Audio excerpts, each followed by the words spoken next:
Imagina a un hombre cuyo legado ha moldeado silenciosamente la civilización occidental durante más de 15 siglos, y sin embargo, su nombre permanece en las sombras para muchos. ¿Quién fue realmente San Benito? ¿Cómo un ermitaño que buscaba a Dios en la soledad de una cueva terminó influyendo en la vida moderna de formas que jamás podríamos imaginar? En una época de caos y decadencia, tras la caída del Imperio Romano, surgió una luz en medio de la oscuridad. San Benito de Nurcia no solo fundó monasterios, creó un nuevo camino que rescató a Europa de las tinieblas y sentó las bases de la cultura y espiritualidad occidentales. Su regla, escrita hace siglos, sigue siendo un manual de vida relevante en nuestra era digital y agitada, pero su historia va más allá de fechas y hechos. Es una travesía llena de milagros, tentaciones superadas y encuentros con reyes y demonios. Un relato que nos muestra cómo la fe y la perseverancia pueden transformar no solo una vida, sino el curso entero de la historia. ¿Estás listo para descubrir cómo las enseñanzas de un hombre del siglo VI siguen resonando en el siglo XXI? Acompáñanos en este viaje al corazón de la vida y legado de San Benito, el santo oculto cuya influencia es más profunda y actual de lo que jamás imaginaste. Año 480 después de Cristo. El Imperio Romano de Occidente se desintegra, las legiones se retiran y las antiguas glorias se desvanecen. En medio de este caos, en la pequeña ciudad de Nurcia, ocurre un evento que pasa desapercibido para el mundo, pero que cambiará el curso de la historia. Una noble mujer, en medio de los dolores del parto, da a luz no a uno, sino a dos niños, Benito y Escolástica. Gemelos nacidos en una época oscura, como dos estrellas emergiendo en una noche sin luna. ¿Es coincidencia que estos dos futuros santos lleguen al mundo justo cuando Roma cae? ¿O es una señal divina de que la esperanza aún brilla en medio de la desesperación? Mientras las estructuras del imperio se derrumban, el nacimiento de estos gemelos simboliza un renacimiento espiritual. Son la promesa de una nueva era, donde la fe y la virtud reemplazarán a la decadencia y la corrupción que han llevado a Roma a su fin. Su llegada es más que un acontecimiento familiar, es un milagro en tiempos tumultuosos. Desde sus primeros años, Benito y Escolástica demostraron ser distintos. Criados en el seno de una familia noble, estaban rodeados de comodidades y privilegios. Sin embargo, su interés no se centraba en las riquezas materiales, sino en las verdades eternas. Benito, siendo aún un niño, solía retirarse a lugares solitarios para meditar y orar. Una vez, su nodriza lo encontró contemplando un crucifijo con una intensidad inusual para alguien de su edad. ¿En qué piensas, pequeño?, le preguntó. Estoy escuchando a Dios en el silencio, respondió él.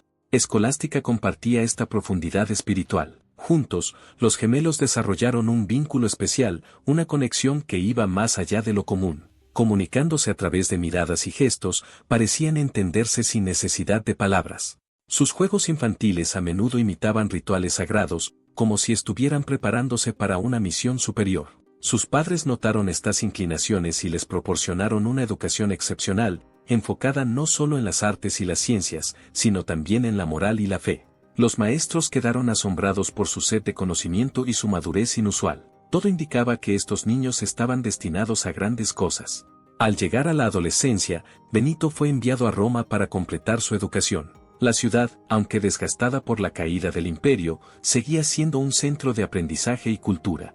Pero también era un lugar de decadencia moral, donde la nobleza se entregaba a excesos y vicios. Benito se encontró rodeado de compañeros que buscaban placeres mundanos, lejos de los valores que él apreciaba. Las fiestas extravagantes, las intrigas políticas y la falta de virtud eran la norma. Aunque inicialmente intentó centrarse en sus estudios, no pudo evitar sentirse asqueado por el ambiente que lo rodeaba.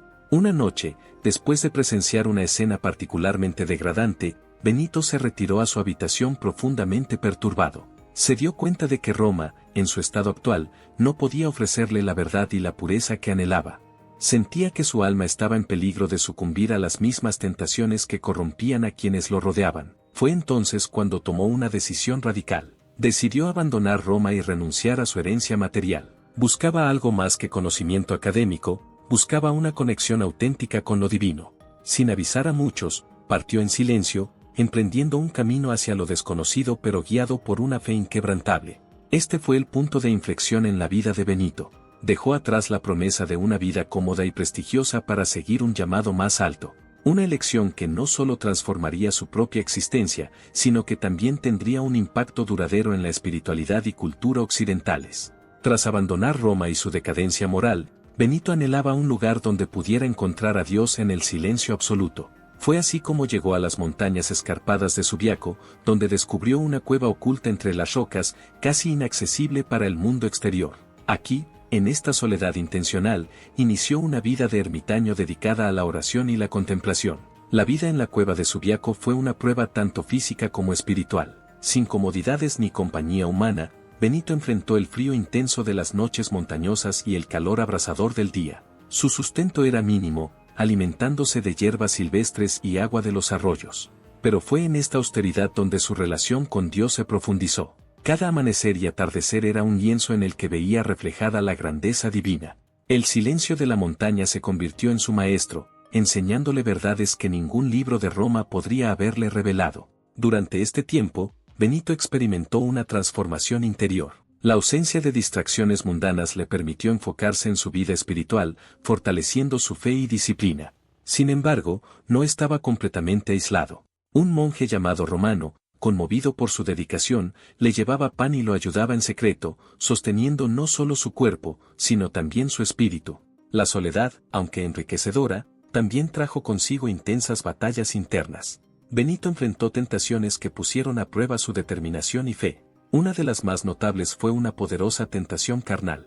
Una noche, imágenes de una mujer que había conocido en Roma inundaron su mente, despertando deseos que creía haber superado. La lucha fue tan intensa que sintió que su alma estaba en peligro.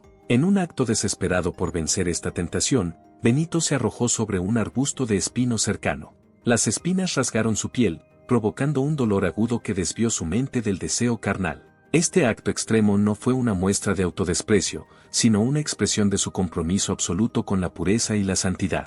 Al someter su cuerpo al sufrimiento, fortaleció su espíritu y reafirmó su devoción a Dios. Este episodio simboliza la lucha universal entre el espíritu y la carne. Benito demostró que las tentaciones, por poderosas que sean, pueden ser superadas con fe, disciplina y sacrificio. Su victoria personal resonó más allá de su cueva, convirtiéndose en un ejemplo para aquellos que lucharían con sus propias pruebas espirituales. A medida que Benito profundizaba en su vida ermítica, comenzaron a ocurrir eventos extraordinarios que señalaron la presencia divina en su vida. Uno de los más conocidos es la aparición de un cuervo que, día tras día, le llevaba trozos de pan en el pico. Este acto insólito no solo le proporcionaba sustento físico, sino que también reforzaba su fe en la providencia de Dios. El cuervo se convirtió en un símbolo de cómo la naturaleza misma respondía a la santidad de Benito. Además del cuervo, hay relatos de cómo Benito tenía una conexión especial con los animales salvajes de la región. Lobos y ciervos se acercaban a él sin mostrar temor, como si reconocieran en él una armonía con la creación que trascendía el entendimiento humano. Estos encuentros reforzaban la idea de que Benito vivía en sintonía con el mundo natural, una manifestación tangible de su unión con lo divino. Estos milagros no pasaron desapercibidos. Pastores y campesinos de las aldeas cercanas comenzaron a hablar del santo ermitaño de Subiaco. La fama de sus virtudes y prodigios se extendió rápidamente, atrayendo a personas que buscaban consejo, curación y guía espiritual. Aunque su deseo inicial era vivir en soledad, Benito comprendió que su vocación también incluía servir a los demás. Así, sin buscarlo, se convirtió en un faro para aquellos que andaban perdidos en un mundo de incertidumbre y caos. Su humildad y sabiduría, combinadas con los milagros que lo rodeaban, inspiraron a muchos a seguir sus pasos. La cueva de Subiaco dejó de ser solo un refugio para Benito, se transformó en el germen de una comunidad espiritual que sentaría las bases de un movimiento monástico destinado a revitalizar la fe en toda Europa. La fama de Benito como hombre santo comenzó a extenderse más allá de las montañas de Subiaco. Personas de todas partes buscaban su consejo y guía espiritual. Hombres jóvenes, inspirados por su ejemplo, acudían a él deseando aprender y seguir sus pasos. Aunque su deseo inicial era vivir en soledad, Benito comprendió que quizás Dios le estaba llamando a servir de otra manera.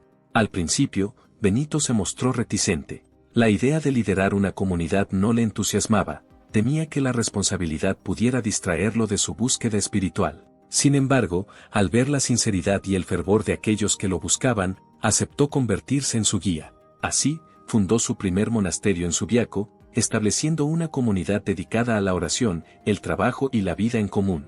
No obstante, liderar a hombres de diversas procedencias y personalidades presentó desafíos. Algunos monjes encontraban difíciles las estrictas disciplinas que Benito implementaba. Acostumbrados a vidas más relajadas, resistían las reglas y prácticas que él consideraba esenciales para la vida monástica. Benito enfrentó críticas y desobediencias, poniendo a prueba su paciencia y liderazgo. A pesar de las dificultades, mantuvo su compromiso con la espiritualidad y el bienestar de la comunidad. Su enfoque combinaba firmeza y compasión. Entendía que la disciplina sin amor era estéril y que el verdadero liderazgo implicaba servir a los demás. En el monasterio de Monte Cassino, Benito se enfrentó a una tarea monumental: unificar y dar sentido a la vida monástica que estaba emergiendo en Europa.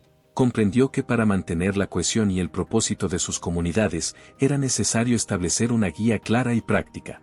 Así nació la Regla de San Benito, un documento que, aunque escrito en el siglo VI, sigue siendo relevante y aplicable en la actualidad. La regla es más que un conjunto de normas, es una filosofía de vida que busca equilibrar el cuerpo, la mente y el espíritu. En su centro está el principio de ora et labora, reza y trabaja. Este lema encapsula la idea de que la oración y el trabajo son igualmente esenciales y deben integrarse en la vida diaria. La jornada monástica se estructura en torno a horas específicas de oración comunitaria, conocidas como el oficio divino, intercaladas con periodos de trabajo manual y estudio. Benito enfatiza la importancia del equilibrio. No se trata de una vida de excesos ascéticos ni de indulgencias. Es una senda moderada que reconoce las necesidades humanas básicas mientras dirige el alma hacia lo divino. La regla también promueve la humildad, la obediencia y la hospitalidad. Cada monje debe ver a Cristo en sus hermanos y en los huéspedes que llegan al monasterio. La innovación de Benito radica en su enfoque práctico y humano. Entiende las debilidades y fortalezas de las personas y adapta las normas para ser flexibles pero firmes. La regla establece que el abad debe ser un padre amoroso, no un tirano, y que la disciplina debe aplicarse con misericordia. Este enfoque revolucionó el monaquismo, haciéndolo accesible y sostenible, y sentó las bases para la expansión de las órdenes monásticas por toda Europa. La reputación de Benito como hombre santo y profeta llegó a oídos de Totila, el rey ostrogodo que gobernaba gran parte de Italia. Intrigado y quizás escéptico, Totila decidió poner a prueba al abad. En un intento de engañarlo, envió a un oficial vestido con sus ropas reales para hacerse pasar por él. Sin embargo, cuando el oficial se presentó en Monte Cassino, Benito, sin siquiera levantar la mirada, le dijo: «Quítate esas vestiduras, hijo mío, no son tuyas». Impresionado por esta demostración de discernimiento, Totila decidió visitar personalmente a Benito. Al encontrarse, el rey se postró humildemente ante el santo. Benito, viendo más allá de la apariencia, le habló con franqueza: «Has hecho mucho mal, y seguirás haciéndolo. Pero el fin está cerca. Entrarás en Roma, cruzarás el mar y reinarás 9 años más, en el 10º, morirás». Estas palabras dejaron a Totila profundamente impactado. Reconoció la autoridad espiritual de Benito y, a partir de ese encuentro, moderó su crueldad. Tal como el santo había profetizado, Totila murió 10 años después. Este episodio no solo destaca el don profético de Benito, sino que también muestra cómo la autoridad espiritual puede influir y, en cierta medida, superar al poder temporal. La relación entre Benito y su hermana gemela, Escolástica, fue siempre profunda y espiritual. Ambos, dedicados a la vida religiosa, se reunían una vez al año en una casa cercana al monasterio para compartir reflexiones y fortalecerse mutuamente en la fe. En su último encuentro, presentían que el final estaba cerca. Pasaron el día en intensa conversación sobre los misterios divinos. Al caer la noche, Escolástica, deseando prolongar ese momento, le pidió a Benito que se quedara hasta el día siguiente. Él, fiel a su regla de regresar al monasterio antes del anochecer, se negó. Entonces, Escolástica inclinó la cabeza y oró en silencio. De repente, una tormenta violenta se desató, haciendo imposible que Benito se marchara. Sorprendido, él le dijo: «Que Dios te perdone, hermana. ¿Qué has hecho?». Ella respondió con serenidad: «Te lo pedí y no quisiste escucharme, se lo pedí a Dios y me ha escuchado». Pasaron la noche hablando y compartiendo, sumergidos en una comunión espiritual única. 3 días después, Benito, desde su monasterio, vio el alma de Escolástica ascendiendo al cielo en forma de una paloma blanca. Con el corazón lleno de tristeza y alegría a la vez, comprendió que su hermana había partido hacia el Padre. Este evento resaltó el vínculo inquebrantable entre ellos y cómo el amor puede trascender las normas y limitaciones humanas. En los años finales de su vida, Benito experimentó visiones místicas que profundizaron aún más su comprensión de lo divino y fortalecieron a sus seguidores. Una noche, mientras oraba en su celda, tuvo una visión en la que el mundo entero se despegaba ante sus ojos en un solo rayo de luz. En ese instante, percibió la totalidad de la creación y la presencia omnipresente de Dios. Un monje que estaba con él notó su rostro iluminado y le preguntó qué veía. Benito respondió, el mundo entero condensado en un solo rayo de luz. Cuando uno ve al Creador, toda la creación se vuelve pequeña. Estas experiencias no solo reafirmaron su fe, sino que también inspiraron a sus discípulos a aspirar a una relación más profunda con Dios. Otro relato cuenta cómo, durante una epidemia que afectaba a la región, Benito oró fervientemente por los enfermos. Se dice que tuvo una visión de ángeles descendiendo y sanando a los afligidos. Al día siguiente, muchos de los enfermos comenzaron a recuperarse, lo que fortaleció la fe de la comunidad en el poder de la oración y la intercesión divina. Estas visiones y milagros no eran para la glorificación personal de Benito, sino para dirigir a las almas hacia Dios. A través de ellas, enseñaba que lo sobrenatural está al alcance de aquellos que viven en comunión con lo divino y que la santidad es una llamada abierta a todos. La vida de San Benito, marcada por estos eventos extraordinarios, dejó una huella imborrable en la historia de la espiritualidad cristiana. Sus enseñanzas y ejemplos continúan resonando, recordándonos que, más allá de las dificultades y desafíos, es posible vivir una vida plenamente entregada a Dios, impactando positivamente al mundo que nos rodea. Uno de los episodios más dramáticos en la vida de Benito ocurrió en el monasterio de Vicovaro. Los monjes de este lugar, impresionados por su santidad, le pidieron que fuera su abad. A pesar de sus reservas, Benito aceptó con la esperanza de reformar la comunidad y guiarlos hacia una mayor devoción. Sin embargo, su enfoque estricto y su énfasis en la disciplina rápidamente chocaron con los hábitos laxos de los monjes de Vicovaro. Incapaces de adaptarse a las exigencias de Benito, algunos comenzaron a resentir su liderazgo. La insatisfacción se transformó en hostilidad y finalmente en un plan siniestro para deshacerse de él. Una noche, los conspiradores prepararon un cáliz de vino envenenado y se lo ofrecieron durante la cena. Benito, siguiendo su costumbre, bendijo el cáliz antes de beber. Al hacer la señal de la cruz, el cáliz se rompió en pedazos, derramando el vino mortal en el suelo. Los monjes quedaron atónitos, conscientes de que su intento había sido frustrado por intervención divina. Sin mostrar ira, Benito los miró con profunda tristeza. Les dije que mis caminos no eran los suyos, declaró con calma. Comprendiendo que no podía liderar una comunidad que no deseaba cambiar, decidió marcharse. Que Dios los perdone, añadió antes de partir. Este episodio no solo demostró su conexión con lo divino, sino también su capacidad de perdonar y seguir adelante sin amargura. Tras dejar Vicovaro, Benito buscó un lugar donde pudiera establecer una comunidad en armonía con sus ideales. Guiado por Dios, llegó al Monte Cassino, una colina estratégica que albergaba las ruinas de un antiguo templo pagano dedicado a Apolo. Los habitantes locales aún practicaban rituales paganos, y la zona estaba sumida en la superstición y la ignorancia espiritual. Decidido a transformar este lugar de oscuridad en un faro de luz, Benito emprendió la monumental tarea de fundar un monasterio. Junto con sus discípulos, derribó los ídolos paganos y construyó una iglesia dedicada a San Juan Bautista y otra a San Martín de Tours.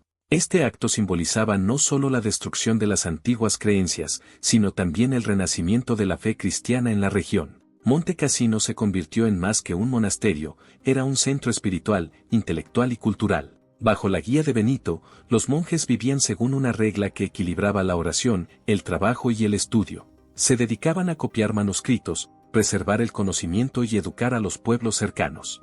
El monasterio ofrecía hospitalidad a viajeros y asistencia a los necesitados, reflejando el espíritu de servicio que Benito promovía. La elección de Monte Cassino tenía un profundo significado. Al establecer su comunidad en el sitio de un antiguo templo pagano, Benito demostraba que la fe podía transformar y redimir incluso los lugares más oscuros. El monasterio se erigió como una fortaleza espiritual, resistiendo las invasiones y el caos que dominaban la época. La fundación de Monte Cassino marcó un hito en la historia del monaquismo occidental. Desde allí, la influencia de Benito se expandió por toda Europa. Su regla, escrita para guiar a los monjes en su vida diaria, se convirtió en la base de innumerables comunidades monásticas. Monte Cassino fue destruido y reconstruido varias veces a lo largo de los siglos, pero siempre resurgió como símbolo de resiliencia y fe. El legado de Benito en Monte Cassino no solo impactó a sus contemporáneos, sino que trascendió generaciones. Su visión de una vida dedicada a Dios, equilibrando la contemplación y la acción, continúa inspirando a personas en todo el mundo. Monte Cassino permanece hasta hoy como testimonio de cómo la fe y la determinación pueden transformar el mundo que nos rodea. A lo largo de su vida, San Benito fue testigo y protagonista de numerosos milagros que fortalecieron la fe de quienes lo rodeaban y contribuyeron a su creciente leyenda y eventual canonización. Estos relatos, transmitidos de generación en generación, no solo destacan su santidad sino también el poder de la fe y la intervención divina en momentos de necesidad. Uno de los milagros más recordados ocurrió durante una época de hambruna que azotaba la región. Los monjes de Monte Cassino estaban preocupados porque las provisiones de pan eran insuficientes para alimentar a la comunidad. Al enterarse de la situación, Benito los tranquilizó diciendo: «Hoy tenemos poco, pero si confiamos en la providencia de Dios, mañana tendremos en abundancia». Al día siguiente, encontraron en la puerta del monasterio sacos de harina suficientes para alimentarlos durante mucho tiempo. Nunca se supo quién los había dejado allí, y los monjes reconocieron este hecho como una intervención divina. Otro relato cuenta cómo Benito sanó a un leproso que había sido rechazado por todos. El santo, movido por la compasión, abrazó al hombre enfermo y oró por su sanación. Al instante, las llagas del leproso desaparecieron y su piel quedó limpia. Este acto no solo sanó el cuerpo del hombre sino que también restauró su dignidad y esperanza. También se habla de cómo Benito resucitó a un joven monje que había muerto aplastado por un muro en construcción. Al ver el dolor de la comunidad, Benito oró fervientemente y el joven regresó a la vida. Este milagro reforzó la fe de los monjes y consolidó la reputación de Benito como un hombre en estrecha comunión con Dios. Estos y otros milagros contribuyeron a que, incluso en vida, Benito fuera considerado un santo. Sus acciones demostraban que la fe puede mover montañas y que Dios obra a través de aquellos que están abiertos a su voluntad.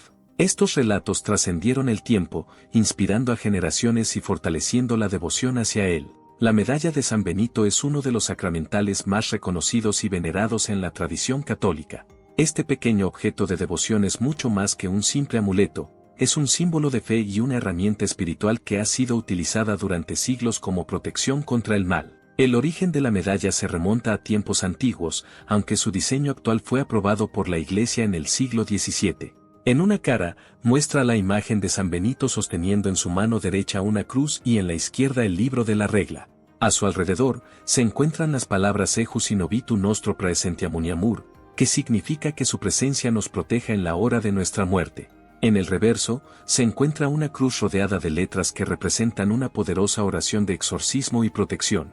CSSML, Crux Sacra Sit Mihi Lux, la cruz sagrada sea mi luz. NDSMD, Non Draco Sit Mihi Dux, no sea el demonio mi guía. VRS, va de retro Satana, apártate, Satanás. NSMV, Numwam Suade mi Ivana, no me sugieras cosas vanas. SMQL, Sunt mal agua elivas, es malo lo que me ofreces. IUBB, Ipse venena vivas, bebe tú mismo tu veneno. Esta oración es un poderoso recordatorio de la victoria de Cristo sobre el mal y de la protección que ofrece a quienes confían en Él. La medalla ha sido utilizada para bendecir hogares, proteger a personas de enfermedades y peligros, y como ayuda en momentos de tentación espiritual. La difusión de la medalla y su devoción asociada han contribuido a la popularización de San Benito como protector contra las fuerzas del mal. Su uso es un testimonio de fe y una declaración de confianza en la presencia constante de Dios en nuestras vidas. Tras la muerte de San Benito, su legado se expandió rápidamente. Los monasterios benedictinos se multiplicaron por toda Europa, convirtiéndose en centros de espiritualidad, educación y cultura. En una época conocida como la Edad Oscura, estos monasterios fueron faros de luz que preservaron el conocimiento y promovieron el desarrollo de las artes y las ciencias. La regla de San Benito se adoptó ampliamente debido a su equilibrio y practicidad. Su énfasis en la estabilidad, la comunidad y el equilibrio entre la oración y el trabajo hizo que fuera adaptable a diversas culturas y contextos. Los monjes benedictinos se dedicaron a copiar manuscritos antiguos, preservando textos religiosos, filosóficos y científicos que de otra manera se habrían perdido. Además de su contribución intelectual, los monasterios benedictinos desempeñaron un papel crucial en el desarrollo económico y social. Introdujeron técnicas agrícolas innovadoras, promovieron el comercio y ofrecieron asistencia a los necesitados. Su impacto en la sociedad medieval fue inmenso, sentando las bases para el renacimiento cultural y espiritual de Europa. La influencia de San Benito no se limitó a su época. Su regla siguió siendo la base del monaquismo occidental durante siglos, inspirando a órdenes religiosas y movimientos de renovación espiritual. Su visión de una vida equilibrada y centrada en Dios sigue resonando en el mundo actual. En el siglo XXI, la espiritualidad benedictina continúa viva y relevante. Los monasterios benedictinos, aunque menos numerosos, siguen siendo lugares de refugio espiritual y contemplación. Pero la influencia de San Benito va más allá de los muros monásticos. Personas de todas las procedencias encuentran en la regla y en los principios benedictinos una guía para vivir en un mundo acelerado y a menudo caótico. El énfasis en el equilibrio entre el trabajo y la oración, la importancia de la comunidad y la hospitalidad, y la práctica de la humildad y la obediencia ofrecen soluciones a muchos de los desafíos modernos. Los monjes y monjas benedictinos han adaptado sus prácticas para interactuar con el mundo contemporáneo. Ofrecen retiros espirituales, asesoramiento y enseñanzas que ayudan a las personas a encontrar paz interior y propósito. Además, muchos laicos han adoptado la espiritualidad benedictina en sus vidas diarias, formando comunidades oblatos y grupos de estudio. La tecnología ha permitido que la sabiduría benedictina alcance a más personas. A través de libros, podcasts y plataformas en línea, las enseñanzas de San Benito están disponibles para quienes buscan profundidad espiritual y un camino claro en medio de la confusión actual. San Benito de Nursia no fue solo un monje o un líder religioso, fue un arquitecto de la civilización occidental. A través de su vida dedicada a Dios y a los demás, estableció principios y estructuras que han perdurado por siglos. Su impacto se siente en la espiritualidad, la educación, la cultura y hasta en la economía. Su ejemplo nos muestra que una sola persona, guiada por la fe y la determinación, puede influir en el mundo de maneras inimaginables. En un tiempo de incertidumbre y cambio, las enseñanzas de Benito ofrecen una brújula moral y espiritual. Te invitamos a reflexionar sobre su legado y considerar cómo su ejemplo puede inspirar tu propio camino. Quizás, al igual que él, encuentres en la simplicidad y la devoción una fuente inagotable de fuerza y transformación. San Benito nos enseña que la verdadera grandeza se encuentra en servir, en amar y en buscar lo divino en lo cotidiano. Sigamos su ejemplo, y tal vez descubramos que, en nuestras propias vidas, también podemos ser agentes de cambio y portadores de luz en el mundo.